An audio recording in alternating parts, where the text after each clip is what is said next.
নমস্কার, আমি শ্রদ্ধাঞ্জলি আর নিয়ে এসেছি আবার একটা নতুন ভিডিও।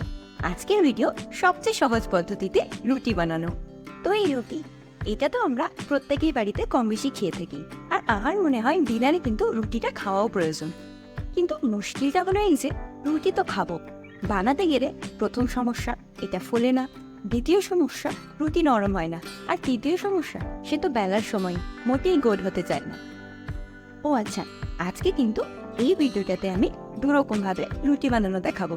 আর আশা করছি আমার এই ভিডিওটা সম্পূর্ণ দেখার পর এই সবকটা ট্রিক্স মেনে রুটি বানালে আপনাদেরও কিন্তু রুটি যত সুন্দর ফুলবে তত সুন্দর নরম হবে, আর বেলার সময় একদম বাঁকা দেওয়া হবে না, সুন্দরভাবে গোল হয়ে যাবে।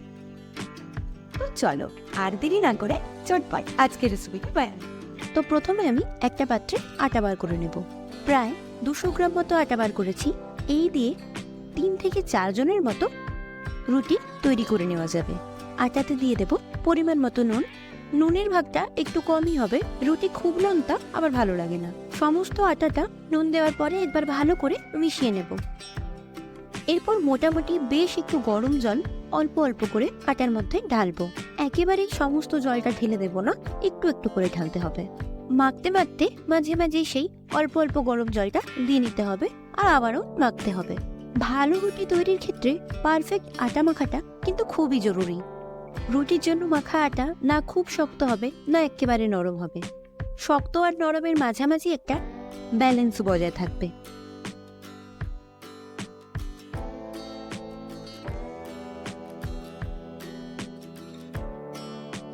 সমস্ত আটাটা দিয়ে মোটামুটি একটা ডো তৈরি হয়ে আসলে তখন আটায় আর জল দিতে হবে না, বরং গরম জলটার মধ্যে মাঝে মাঝে হাতটা চুবিয়ে সেই হাত দিয়ে আটাটা মাখতে হবে।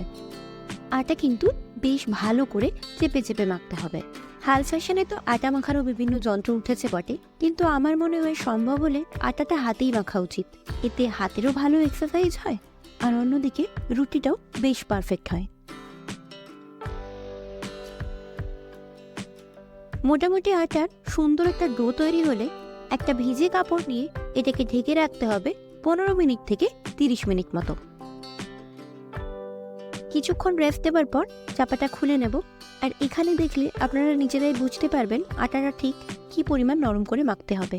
ব্যাস, এই সম্পূর্ণ ডোটাকে এবার দুভাগে ভাগ করে নেব, আর লেচি কাটতে হবে। লেচি কিন্তু খুব একটা বড় কাটা হবে না, এক একটা লেচির ওজন হবে 10 গ্রাম মতো। এবার যদি সহসা গ্রামে ওজন বুঝতে না পারেন, কোনো অসুবিধে নেই, মোটামুটি মাঝারি মাপের একটা কেটে নেবেন। আর এখানে আমার সব কটা লিচি কাটা হয়ে গেছে। এবার এর মধ্যে থেকে একটা লিচি তুলে গোল করে নেব। লিচিটা একদম হাতের মাঝখানে বসাতে হবে, আর তারপর আঙুরগুলো ফাঁকা ফাঁকা রেখে গোল গোল ঘোরাতে হবে, তাহলেই একদম গোল হয়ে যাবে। আর গোল করার পর যদি আটার গায়ে একটাও কোনো চিড়ফাট না থাকে, তাহলে বুঝতে হবে আটা একদম ঠিকঠাক মাখা হয়েছে। ব্যাস, এবার এক একটা লিচি নিয়ে আলতো করে শুকনো আটার মধ্যে এপিট আর ওপিট একটু ডুবিয়ে নিতে হবে। তারপর হলো গিয়ে গোল করে বেলার কাজ। এই কাজটা আবার সবার কাছে নাকি বেশ কঠিন, কিন্তু আসলে কাজটা একদমই কঠিন নয়, খুবই সহজ। কিচ্ছু না, আলতো হাতে বেলনটা ধরতে হবে, আর ডান দিকে একদম আলতো করে চাপ দিয়ে বেলে ফেলতে হবে, তাহলে নিজে নিজেই এটা গোল হয়ে যাবে। মাঝে একবার এক পিঠ উল্টে নিতে হবে, আর গুঁড়িগুলোকে একটু ছড়িয়ে দিতে হবে রুটিটার উপরে। তারপর আবারও সেই একই কাজ, ডান দিকে আলতো চাপ দিয়ে আলতো হাতে বেলনটাকে ধরে বেলতে হবে। আসলে সংসারের সব কাজ জোরাজুরিতে হয় না, মাঝে মাঝে কঠিন হলে মাঝে মাঝে কোমলও হতে হয়।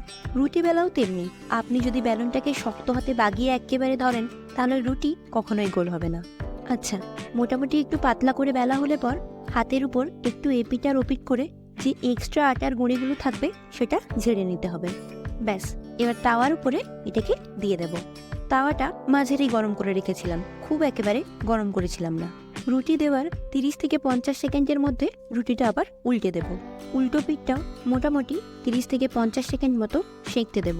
খুন্তি দিয়ে আলতো আলতো চাপ দিলে রুটি নিজের থেকেই একটু একটু করে ফুলছে। বুঝলে, একটা পরিষ্কার কাপড় বা অনেকটা টিস্যু পেপার একসাথে নিয়ে রুটির উপর আলতো আলতো করে চাপ দিতে হবে এক ধার থেকে। ব্যাস, সুন্দর মতো রুটি একদম গোল হয়ে ফুলে যাবে। আমি যেহেতু এটা এক্ষুনি খেয়ে ফেলবো না, তাই ফুলে যাওয়ার পর চেপে হাওয়াটা বার করার পরেই কিন্তু হটপটে রাখবো। এই তো গেল একরকম পদ্ধতি। অন্য রকমটার জন্য আগে রুটি বেলে দুপিঠটাকে যেভাবে সেঁকেছিলাম ওভাবে সেঁকে নেবো তাওয়ার উপরে, তারপর একটা তার জালির উপরে ওই রুটিটাকে নেব আর গ্যাসের ফ্লেমটাকে একদম হাই করে রুটিটা তার মধ্যে ধরবো।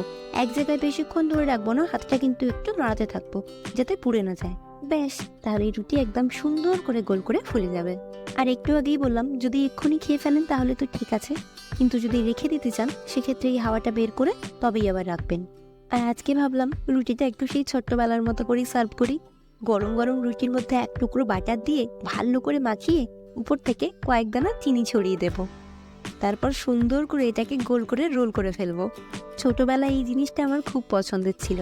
মাঝে মাঝে এই দিনগুলো ফিরে দেখতেও বেশ ভালোই লাগে, কি বলেন?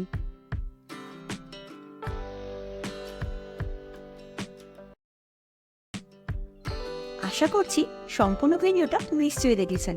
ভিডিওটা ভালো লাগলে অবশ্যই লাইক করে দেবেন, আর আরও কিছু বলার থাকলে কমেন্ট করবেন নিশ্চয়। চ্যানেলটিকে সাবস্ক্রাইব করে দেবেন, পাশে থাকা বেল আইকনটা প্রেস করে নোটিফিকেশন অন করে দেবেন, যাতে এইরকম বিভিন্ন রেসিপি আর অনেক কথা নিয়ে আপনাদের কাছে আমি চলে আসতে পারি খুব সহজেই। আজ তবে এই পর্যন্তই থাক, দেখা হচ্ছে খুব তাড়াতাড়ি নতুন আরো অন্য কোনো একটা রেসিপি। ততক্ষণ পর্যন্ত